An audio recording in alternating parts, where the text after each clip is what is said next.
Welcome back to 90 Day Dental Day 3. Can you believe it's Wednesday already? Where on earth has this week gone?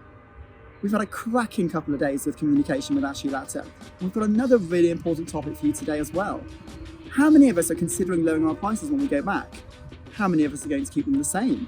Have we thought about what we're going to do when we go back? I think it's a thought process that the majority of practice principals are probably considering or will start considering in the next couple of weeks. And it's an important topic to talk about from now and start to get our head around it. I also want to thank our latest sponsor, Oraleaf, for coming on board. It's a great pleasure having them here, and they will be informing us about their products later on in the series. But until then, Ashley, take it away. Hi, it's Ashley Latta here recording video number 3. What I want to do today is give you a tip or some thoughts from this book, which is called You Are Worth It, How to Discuss Fees with Self-Confidence and Achieve the Income That Your Services Deserve. It's a book I wrote about 5 years ago, which is really popular with many dentists that take my courses. And what I like to do is talk about the crisis. As you're probably aware, I'm recording this video during week number 2 of the coronavirus lockdown. Some of you are probably learning new material at home, reflecting, and also maybe thinking about what dentistry is going to be like when we eventually all go back into work. Now, what I can tell you is during my 28 years as a business coach, 24 years solidly just working in the dental market, is that after recessions or crises, sometimes dentists and some owners can make some irrational decisions. And one of those irrational decisions is they start reducing their fees for certain treatments. They really start deducting. And sometimes I've had emails or phone calls from dentists saying, look, dentist X in my town is doing this. What do you think I should do? And what you often find is that if you take part in this, then it's a bit like a race to the bottom. And unfortunately, everybody loses when you play this game. So what I urge you to do is when you go back is really protect your fees, don't deduct them. And because every time you deduct your fee by 10%, now I'm generalizing here and it depends on your turnover and what your profits are and everything else, but so this is an average. But every deduction by 10% can often be a 25 to 28% deduction in your profits. So small deductions can have a massive impact on your net profit.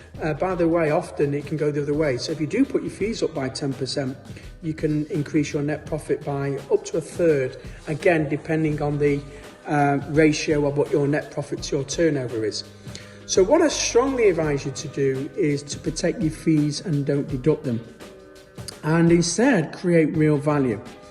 So whenever you're discussing a fee with a patient, please create the value. Don't just share what the cost is, but also create the value when discussing the fee. So let me give you an example. Let's take orthodontic treatment as an example because it's increasingly popular. And when I coach dentists or teams, or sometimes I go in-house to practices to do this, I often hear the team members or dentists say, well, the cost of the treatment is £3,500 and these include your retainers.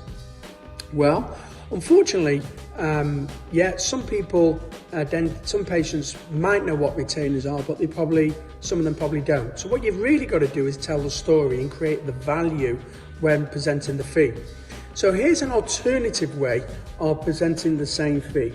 So you can turn around and say to them that your investment in the treatment is, or your fee for this treatment is.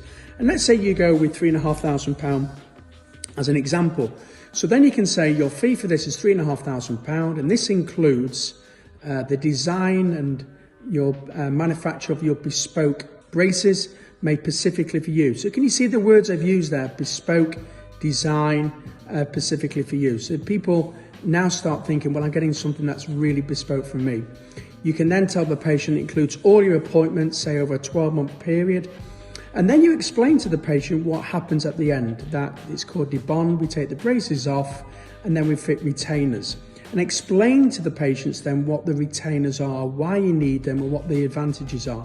You have to explain to them that teeth can sometimes move, and tell them that you give them the retainers so that hopefully they can keep the smile, hopefully for the rest of their life. And if you do monitor them, tell the patient that you're going to follow up with them after the treatment, and all that is included in the fee. So can you see what I've done differently? What I've done is, rather than just telling the patient what the cost is, what I have done is told the story and explained the value in the treatment.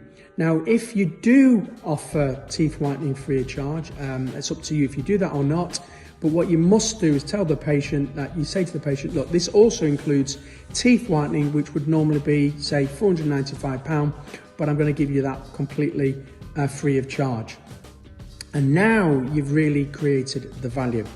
So what I urge you to do is that when you go back finally into the practice, is to really protect your fees. Don't do anything crazy.